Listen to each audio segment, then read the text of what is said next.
Debbie Flood, based in Nashville, Tennessee. She's an accomplished musician, and she's actually been touring and performing since she was 13. She's toured with five-time Grammy nominee Disappear Fear, and right now she's touring with Karen Waldrop and A.C. Thomas, among many other musicians in the past. Welcome, Debbie. Great to have you. Hey, thank you so much for having me. It's wonderful, and I know that you have lots to share with us today, so let's jump right in. Oh, First yeah. of all, let's talk about tuning drums. It's something that's so important for all us drummers. Yeah, it absolutely is. And it's one of the most overlooked, probably, things we can do to make ourselves sound good. I mean, we have to obviously work on our technique and learn how to play basic things and such. But one of the things we oftentimes will be really bad about is tuning our drums. I want to make a really, really important point here is that a lot of people too will leave their drum heads on there like way too long, and drum heads actually impact how you sound.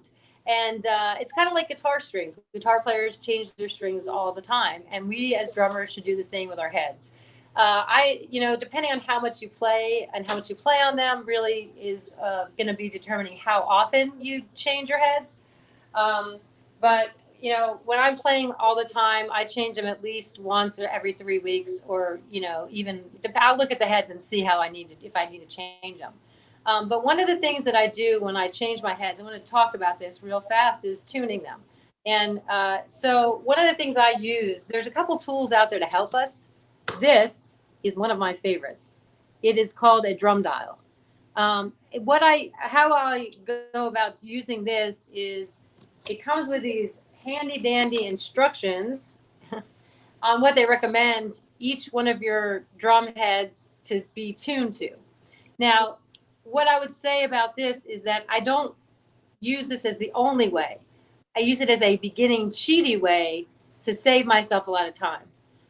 There's other things on the market. There's True Tuner. I think there might be some other things, but I really like Drum Dial.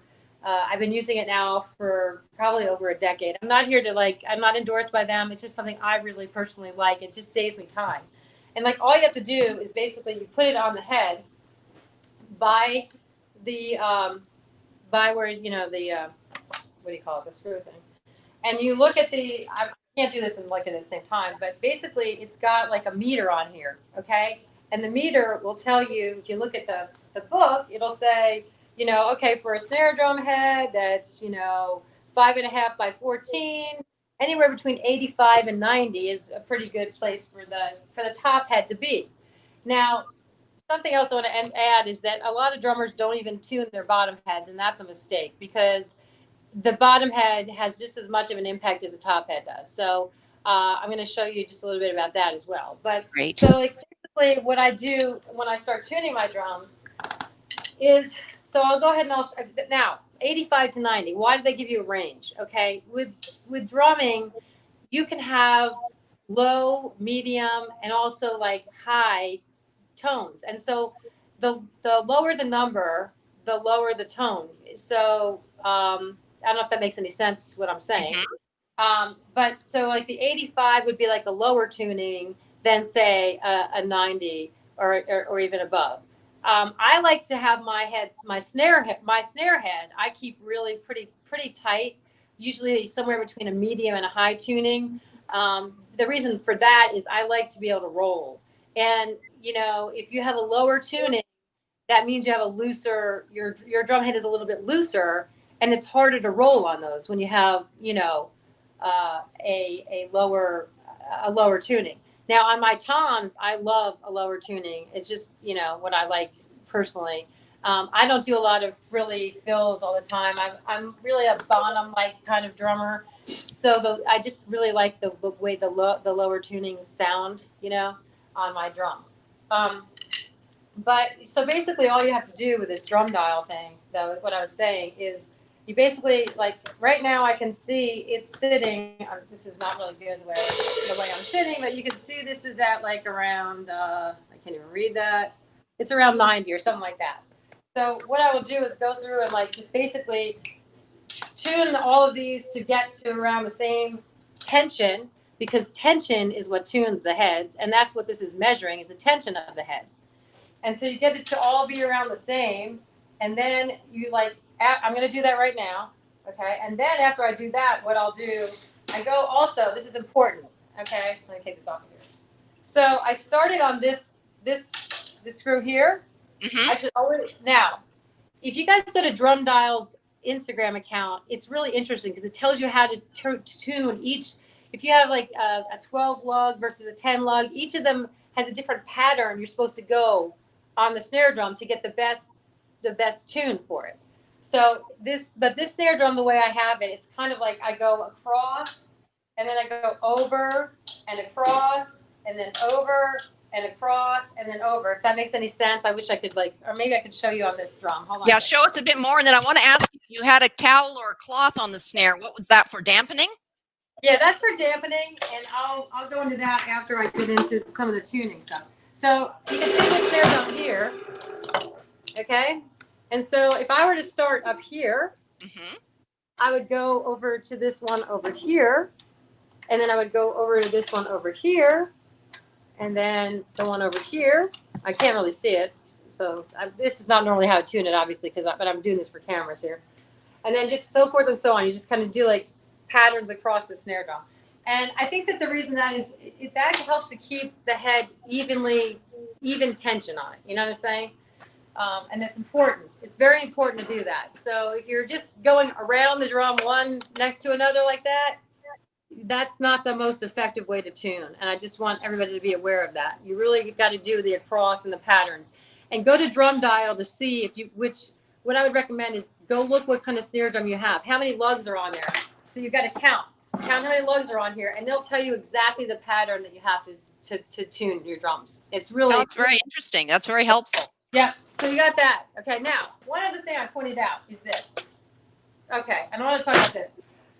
This is the resonant head, and you really need to. When I tune these, you got to turn your snares off. Doing the bottom head is a little bit harder, okay? Because the snares kind of sometimes get in the way. But you basically tune it the same way as you would the other snare drum, the other side. You know, one here, and then you go over to the one over here, and so forth and so on over here, and then here. And the tension on this, I like to keep the tension here really tight. But you can go by the recommendations of the Drum Dial book. It's very helpful. But it's very important that this is all the same. Like, let's check it out. So the one thing I do, too, is when I tune stuff, I'll tune it, like I said, with the Drum Dial. And then I'll see, then it's my ear I use, okay? So now I'm using my ear. Okay, that was pretty good. Pretty good.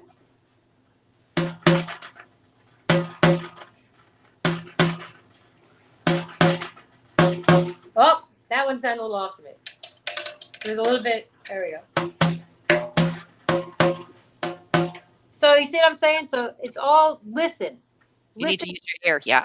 You need a good ear, and you'll get used to it. And after you get used to it, you'll realize it's pretty easy, okay?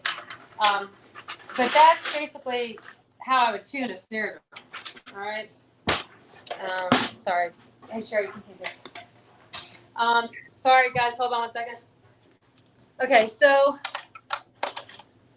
I basically showed you how I could tune a snare drum. Now, my snare drums I already had this tuned, so I just was kind of giving you an example of it. So, but let us see how good I did, because I might not have done a good job. One of the things that's also good, when I'm tuning the top head of my snare drum, I always turn my snare drum off, okay? And the reason I do that is it makes it easier to actually hear the tone of the drum, okay? So, that's a little off for me. And it's very subtle.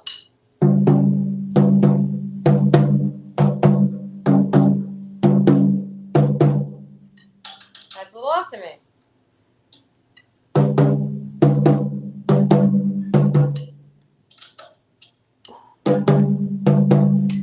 So it's all a matter of listening and hearing, okay?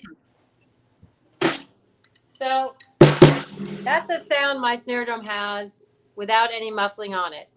I take that back. I actually have, let me show you something. There's a card. Now we're going to talk about dampening, okay? Now, I'm taking my dampening off right now. I do have gaff tape on this, okay? And I will tell you. All right, so now I've taken off my gaff tape, okay? That's my snare drum with no muffling whatsoever. So let me just play a beat for you guys so you can hear, you really get a sense for how it sounds, okay?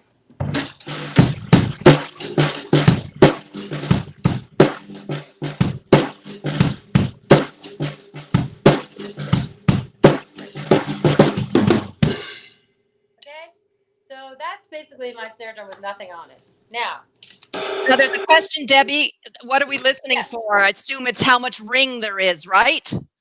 Well, you mean when I'm tuning my drums or when Before I'm you do damping? any dampening. I would say what I'm listening for is what the song calls for. And I know that sounds very obtuse, but you know, if I might want a tighter snare sound. I might want a really poppy snare. I might want a loose snare. Like, I mean, like for example, Tennessee Whiskey. You know that song, Chris Stapleton. Like, if I was playing something like that, I would loosen my snare. Like, something else with the snare drum is also that you can loosen. You hear that? As I loosen the snare, the tone changes, right? So it's really like, what do you want the song? Is it a slow song? Is it a lot of like empty space in it? You know, so I guess what I'm trying to say is that there's always going to be a snare drum tone that you're going to like across the board for everything you play, and that, you know, you're going to sell on that. That's something you want to do. But if you're doing something specific, like a Chris Stapleton song I'm saying, where you want like an open snare sound or whatever, it's really what I was talking about to you earlier is that as you get to a certain level, you understand that the song calls for different tone. And I was talking about this to you earlier about, you know, that I have like probably like 6 snare drums, you know, and each one of them has a different sound, a different tone. And when I'm recording in the studio, I listen to the song and I figure out, okay, do I need this 13-inch snare? Do I want like a high pitched snare? Do I want, you know, do I want like a really big, like for rock songs, I'm going to use like probably like my 6.5, this the one my pork pie, you know, like 6.5 deep by 14, you know, a really big drum, you know. So it depends on the song. Does that, I know that when I'm listening for is the tone I want for that specific thing I'm playing. That's Does that very make sense? helpful. Awesome. Yes. Okay, good. Continue with the dampening. So you've taken off the tape. What do we do next? So okay, so let me get back to like something normal. Okay, so there's a bunch of tricks we have, and one of them was like, this is a simple like fix right here. If you don't want to do anything else, and let me just say this: a lot of times, what is this doing? This is taking out some of the ring, okay? And sound guys hate how much our drums ring sometimes, especially bad sound guys, because they can't do anything with it. And so if you go to a show, let's say, and there's all this ringing going on, and the guy's just having a hell of a time with your snare drum or whatever, or even a tom, okay, have this in your bag at all times. I never go anywhere with that gaff tape. And this was a tip I got from Blair Cinta, and you guys look him up. He's an amazing drummer. I just lost you. All right, did you lose me? Yeah, you cut out. We're gonna be right back. All right, Debbie, we can hear you. Can you rejoin? What? Okay, we'll be right back, folks. Oh, We're with Debbie Flood on tuning and timing. do I need to come back? Can you try? Yeah, let me try. I'm gonna redo it. Hold on. Hi, Taryn. Taryn's saying hello in the meantime. Anybody, if you have any questions, feel free to type them in the chat. Debbie and I can read them out.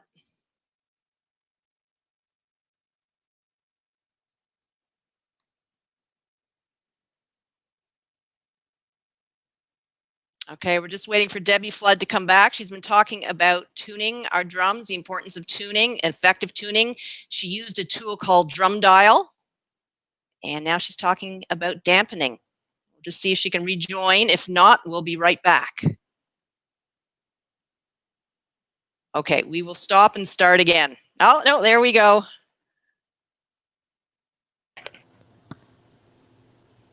Okay, you're there. All right, cool. All right, so where I was, sorry about the interruption, y'all, was this is gaff tape. I would definitely get some. It's amazing. So I hit the snare drum. You hear that? I put the tape on. You can hear some of the ring go away, but not enough. So I'll put some more tape on. All right. And usually when I put the gaff tape on, if I have to put more than one piece on, I'll put it across from the side I put it on. You know what I mean? So I'm mirroring it on the other side. Okay. So you can totally hear the difference. I hope I can in when I put two on there. All right. So that's something you can do to take some of the ring out. What else can you do? Okay. This is something that almost everybody in Nashville does. Okay.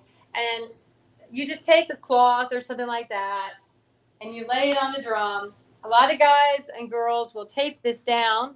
I don't really feel a need to do that. It's going to stay in place. But what you can hear, all right, so here's without it, okay? Here's what happens when I put that towel on there. Hear that?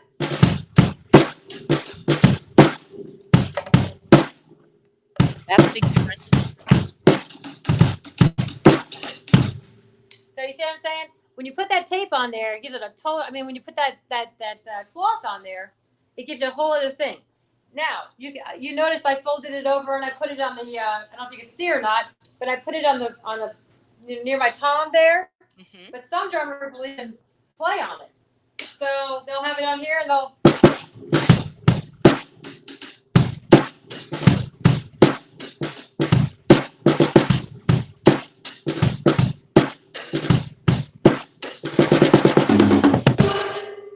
Excellent. Okay, interesting. Oh, we have a question for you, Debbie, Yes. from the chat. Yes. What heads are used for top and bottom of the snare and the toms? Well, I use Evans. I've been using Evans for like probably 10 or 11 years. I'm using a Genera Dry on my top of my snare. And then I just use a resonant clear on the bottom one. That's just standard, you know. As for my toms, that's an interesting question. I actually changed heads recently. I, for the longest time, have been using Evans EC2 clears. Uh, but now I decided to try these hydraulics. I forget where I was. I was at a Guitar Center one day, and one of their sets had these Evans hydraulics on them. And I've been trying them out, and I'm still like not sure if I'm going to leave them on or not. You know, but right now I'm liking them pretty much. So, but that's really a personal choice. For a long time, I was using Remo pinstripes. You know, on my toms anyway. And I use an Evans EMAD on my kick drum. If anybody's wants to know about that. But I would say that that's just really a personal choice. What was really cool, I don't know if any of you get a chance to go to NAMM or not. That's a lot of professional musicians go to NAMM. And one of the coolest displays they had at NAMM was Remo did this amazing thing where they took every one of their heads, tuned exactly the same way on the same tom. And it was like, I swear to God, I didn't know they had so many heads. They had like 40 heads out there. And you could go and hit them. And it was amazing to me, the difference that each one of those heads sounded different, even though it was exactly the same. You know what I mean? So for me, I think the best advice I could give to anyone is find something you like the sound of, you know? Personal.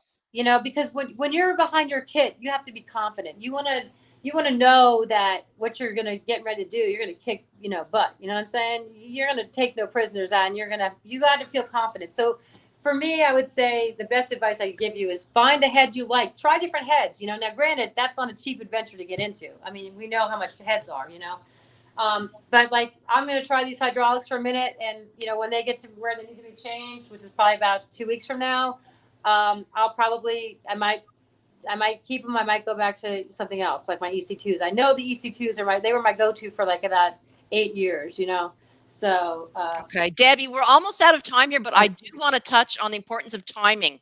Oh, we've yes. had a couple tools to mention, so could you share that with us? Oh, yeah. Can I just do one really fast thing before I do the timing thing? There's also other ways of dampening. And I recommend everyone to check out Big Fat Snare Drum. These guys, and I'm not getting paid to say this, it's an amazing product. And I'm going to do something really fast, okay? All right, that's my snare drum without it. That's my snare drum with it, okay? And so, I'm sorry we're running out of time because I have so much to say, but anyway. So you can see, again, a different sound. Then, you have these ones like this that are big, and you put that on there. Listen to this.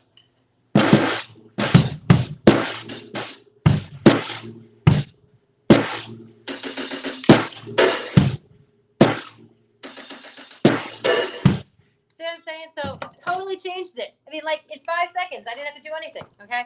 They also have these. They have bells on. Oh, wow. All right. So, and that sounds like this. So if you wanted to do some sort of electronic sound naturally, you could do something like that. Okay. Now let's talk about timing. And you know, one of the most important things as a drummer is what? It's keeping time. You know, at the end of the day, you could do the coolest, frilliest fill in the world and whatever, but the band relies on you to be the backbone, and you're holding up the whole band. If you are all over the place, we're going to have a problem, okay? So I play a lot live, obviously, as I'm a touring drummer, and there's 3 things that I will recommend to you guys right now, okay? When I play with this, when I tour with all of my major acts, this goes into my setup and it actually gets sent into the PA, and everybody I play with has inner ears, and we all will have a click in our ears. Where is that click coming from? It's coming from this. And this is a really good one. It's the Boss DB90. Now there's many metronomes out on the market. I like this one because it has a really good memory and it has an infinite number of options to it. I could do a whole tutorial on this if you want another time, okay? Because I know we're running out of time. Okay, but this is a really cool product. I can do when I'm running tracks for some of my artists. What I'll do is some of my things are on tracks with her, and some of them I have to use the metronome for. So I'll program the numbers in here, like, and then when I'm running the show, I'll like put number 1. It's like might be 80 BPM. You know, I'll do number 2. That might be 120. You know, I might have something in 6/8. I mean, whatever. This thing gives me the flexibility I need live to do that. It also has a couple different voices if you don't like the sounds, you know what I mean? Like in terms of like the tones that come out of it, you can even tell it what notes you want to hear. So this is a great product and I highly recommend it. Okay. The next thing that I use is there's 2 different apps. Can I have my iPad, please? There's 2 different apps that I use. And so one of them I use when I practice a lot, and that is, 1 second, please. Oops, wrong iPad. I use Live BPM. I'm going to talk about that for a second. Live BPM I use when I have an artist that doesn't want to be on a click track, but I want to be keeping really good time. And so this was actually I found this in LA. One of my friends was using it, and it looks like this. I use that. I love that. I use it on my phone. Yes, and I have it on my iPad because I can't see very well. So what I usually do is I have my iPad set up right over here, right in front of me. Okay, and what that does is it allows me to make sure that we're staying in time. And you know, I like to keep it within 1 to 2 BPMs. I mean, you know, when I'm playing live for the most part. You know, we might get a little off at some points, and some songs might call for that. But this helps you really a lot live, and I cannot say enough. It's like $4, I think, or something like that. Is well worth the money, and definitely something you should get. The other app I use is let me find it. 1 second, and this is an one that everybody has said is on my phone. I might not be able to show this one to you guys. It's a pro metronome, and that app is really. Here we go. I got it. It's here. No, that's not it. But the pro metronome is one of the best things to have because it basically it's so. Here we go. All right, it's this one right here. Oh, hold it up a little bit. Yeah, pro metronome. I've heard of that. Okay, I love this one. This one, it's just easy. You can. I turn the volume up. It gives you the flexibility you want, just like the other one, except it's. I think I forget how much this was. I think it was like $4, but if you wanted an alternative to the really, like that Boss one I just showed you guys is like $100 and some. It's not cheap, but this one does a lot of the same things and is a lot cheaper if you wanted to have it on your phone. I have so many things I run on my phone though that I wanted to have also when I'm playing live. You know, this you can't program. Okay, so the disadvantage to using this live is I don't know that you can program this. This one you can. Okay, so Okay. but one of the things I want to stress, because we are beekeepers, right? That's our job. Um, the most important thing is having a metronome. And one of the things when I have students, I always make them play to a metronome. Always. You know, and they hate it because it's really hard. But if you want to play professionally, you have to be able to do it because we're in the studio, we're on a metronome. I mean, you know, you've got to be able to play. And like, you know, I'm running tracks with these artists now. We are having clicks in our ears. It's like, if you can't play to a metronome and you can't keep perfect time, you know, you can have fun with drums and that's cool. And that's perfectly what you, but if you want to get to the professional level, I would say that always practice to a metronome because this is your bread and butter right here. If you don't have a pocket that is going to keep the band steady, you're not going to get a lot of work. So, And that wise words. We're going to bring this to a close. But Debbie, we're going to get you to send us a video of you soloing, and we're going to append that to this video. So everybody, keep a lookout on Facebook and on YouTube on Beekeepers Women with Rhythm for more of Debbie Flood playing live. And thanks, Debbie. This has been so informative and useful for all of us.